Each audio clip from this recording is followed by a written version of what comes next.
Welcome, everybody, to another episode of From the Trenches. I am delighted to have our guest today. He is a client of mine, been a really fantastic client for the past several years, and I enjoy working with him and his team.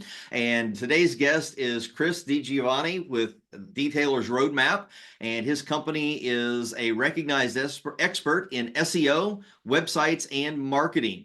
His leadership has propelled the company onto the Inc. 5000 list as one of America's fastest growing businesses. That just happened this year, so congratulations. Thank you. Appreciate it. Chris's passion for digital marketing and strategic innovation has made him a key figure in helping local automotive detailing businesses thrive online. Welcome, Chris, to the podcast. Thanks, Scott. Appreciate it. All fired up here on a Thursday. That's right. It is in the morning when we're doing this, so even better, right?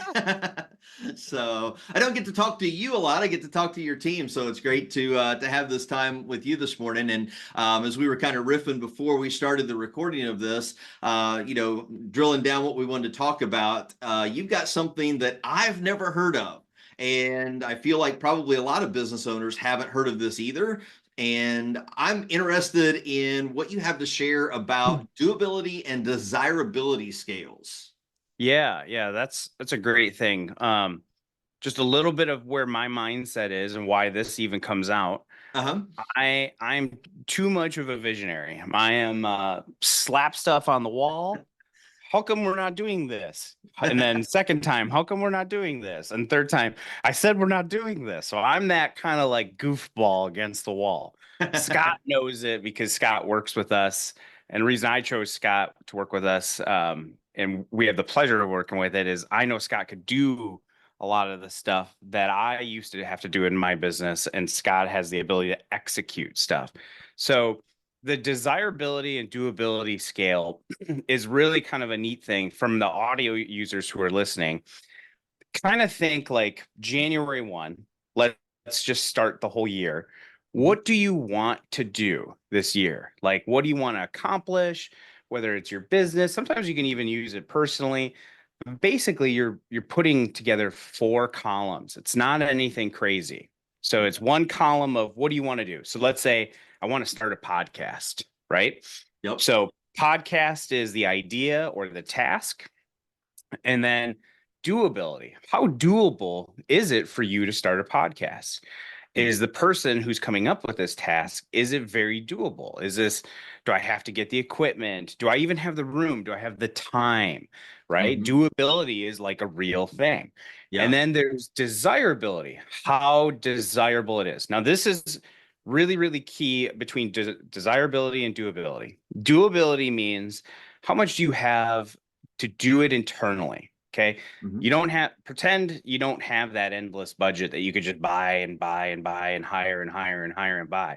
This is how doable is it for you and your team to do today, okay? Or in the quarter or in the month. Desirability is like, it's kind of like a good team check. Like, hey guys, how desirable is this? Like, I want to do a podcast. But I might find out the marketing team and the other team are like, fuck no, excuse my language, but Right.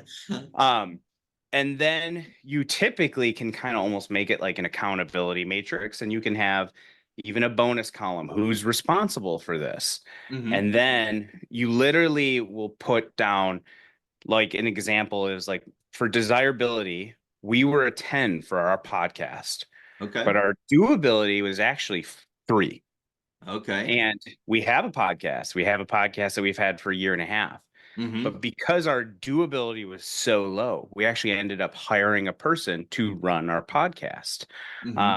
And so that total score came up to 13.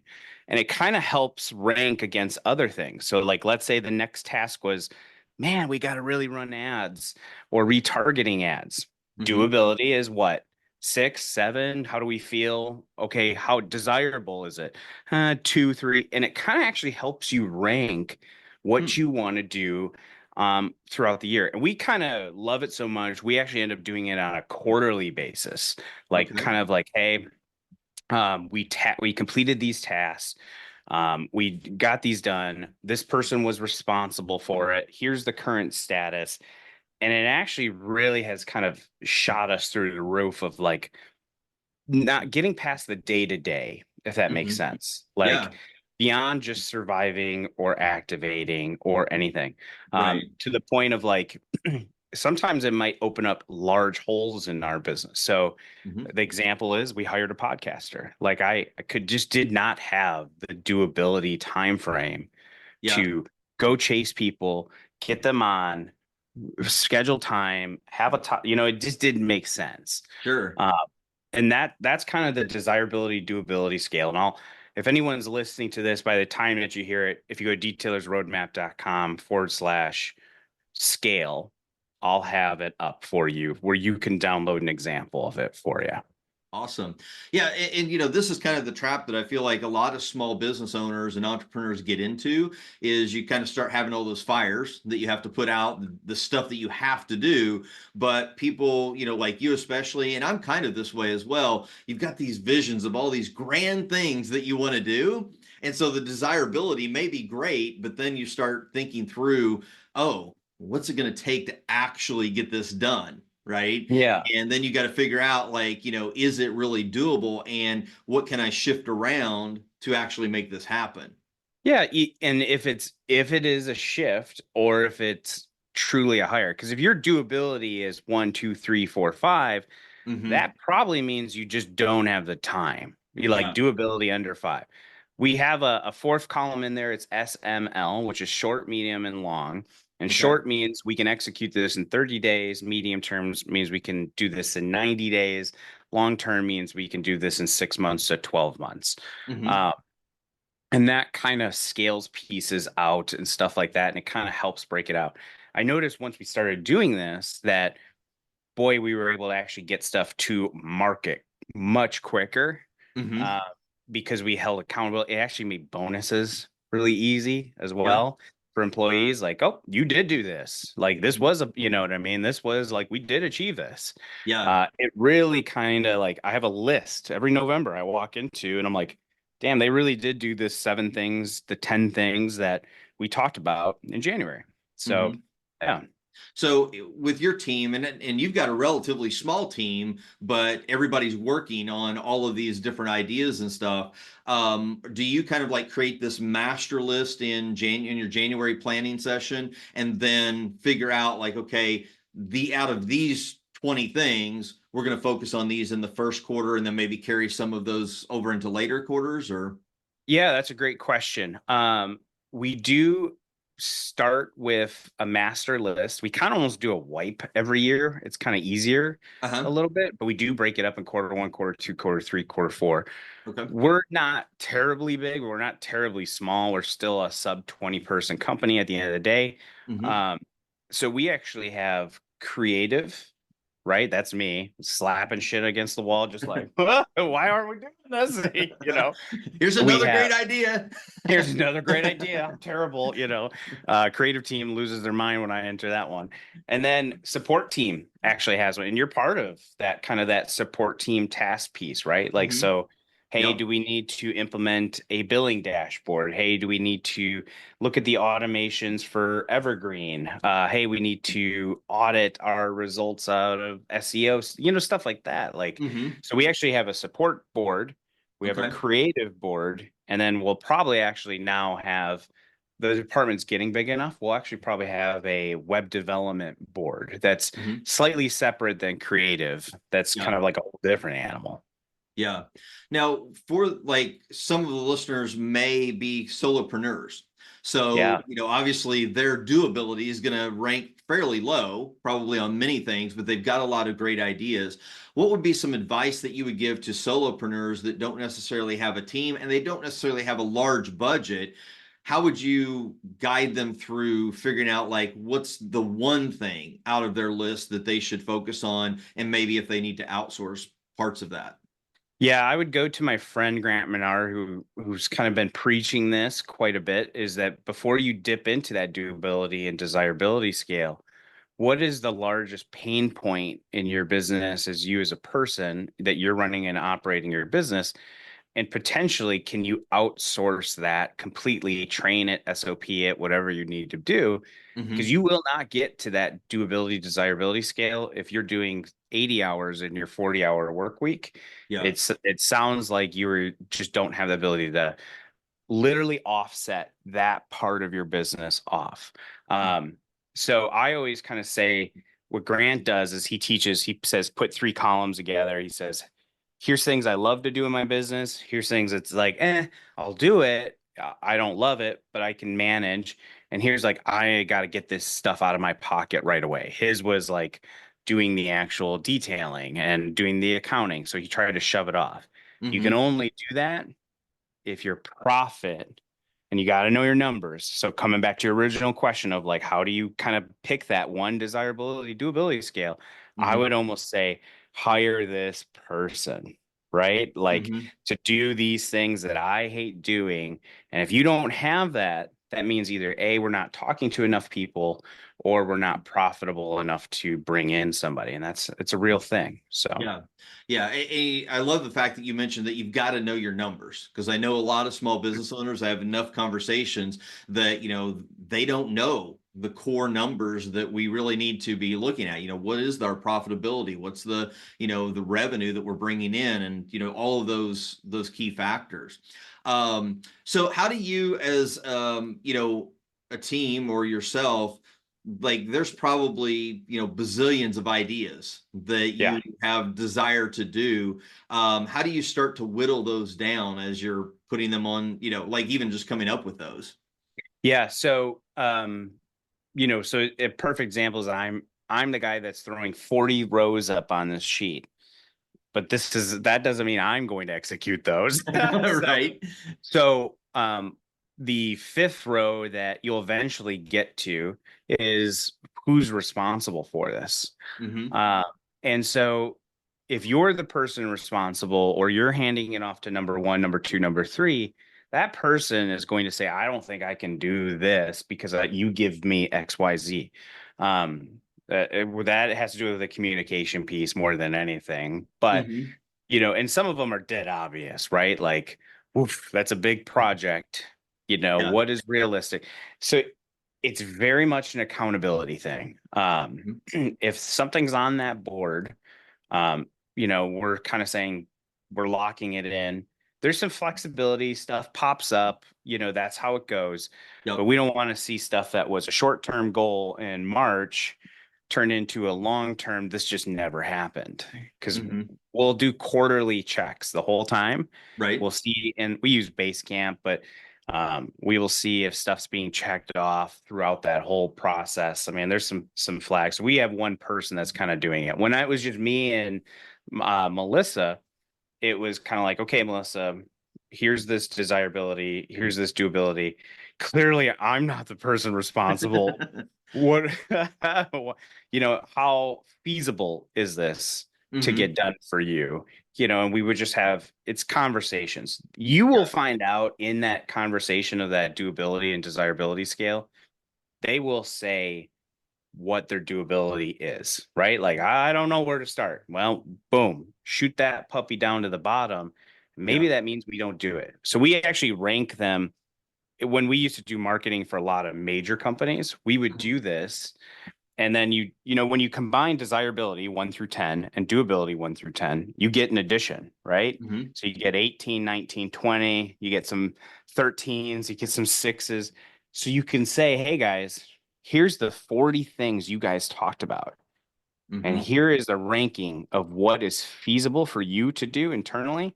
And here is clearly where you guys need help. It actually helped us develop a marketing plan for Hmm. them. They told us the entire time, and we just started out in the beginning, like, just shoot me ideas. Da, Yeah. da, da. Well, we don't do ads. We don't do podcasts. We don't have this next product. Like the ideas were like, like you just, and then Yeah. you go back and do desirability. Okay. And doability. And then you add it up. Be like, great. You guys told us that these 15 things were doable and desirable, and you don't have to hire for it. Who's ready to be accountable for it this year? Whoop. Silence That at wakes that them point, up. right? Yeah, yeah, yeah. And they're like, oh shit, like it wakes them up. a little Yeah. bit. But that's how we always got people to leverage and scale and activate. Mhm. If anybody's ever in a business and they're like, man, just day to day, just this is a great platform to kind of get through and just shove through. So I'll have a very short video on the scale that kind of recaps all this on that detailer's roadmap / scale. I'll Mhm. have that in there to walk through. Okay. And you had mentioned that like going through this process, I mean, this takes you above the daily grind, the daily things that have to be done. Walking through this allows you to focus on some high priority activities that actually help you grow.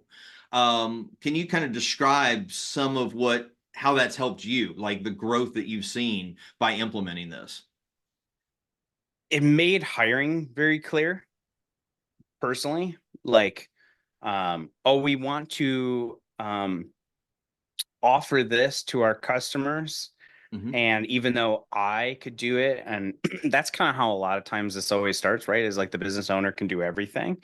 Sure. Uh, it made hiring for us very, very clear to develop an ROI. I mean, I could always build it and then train it and then let them execute.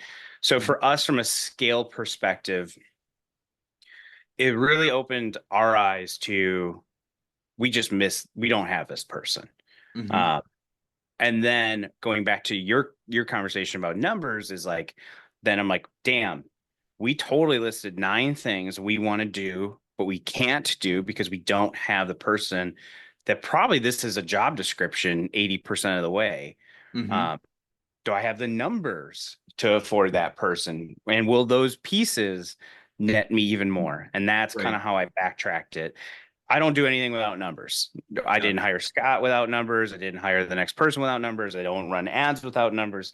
I don't do anything without knowing cash flow personally. Right. I'm not risk averse like that. So I Yeah. can't do it.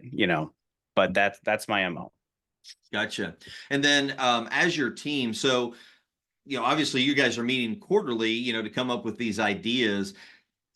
And of course, I know a lot of the members on your team, so Yeah. I probably know the answer to this, but how does this get them fired up and get buy-in into your business? Yeah, you'll find people that love doing day to day, and you'll love people who love to execute beyond or stuff. And you'll find out that those people naturally become A and B players very quickly, and to the point where we literally built a bonus program around this. And so, hey, have you accepted some of this accountability? Have you raised your hand that you want to take this? Damn, you totally did take this. This is going to make this as an easy decision in November. Yeah.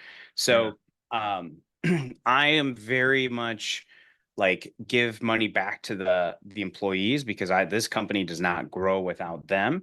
Hmm. Um, I would be a tenth of our scale, just me by myself. Sure. So it gives them ownership.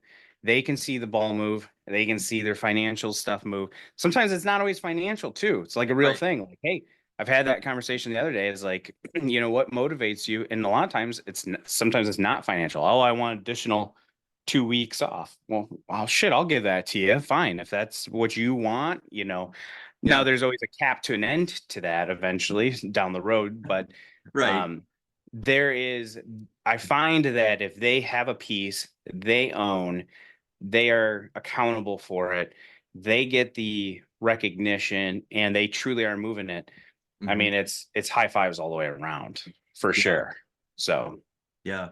So I mean, I'm excited. I can't wait to check out your resource on your website because I think that for me, even though I'm a solopreneur and I've got a few contractors that I work with, I think this could help me just kind of like think through because I am one of those like, oh, I've got all these great ideas. This podcast was one of those great ideas yeah. from like 2 years ago. It's like, oh, I really want to do a podcast. I want to have conversations. I want to get, helpful information out into the world.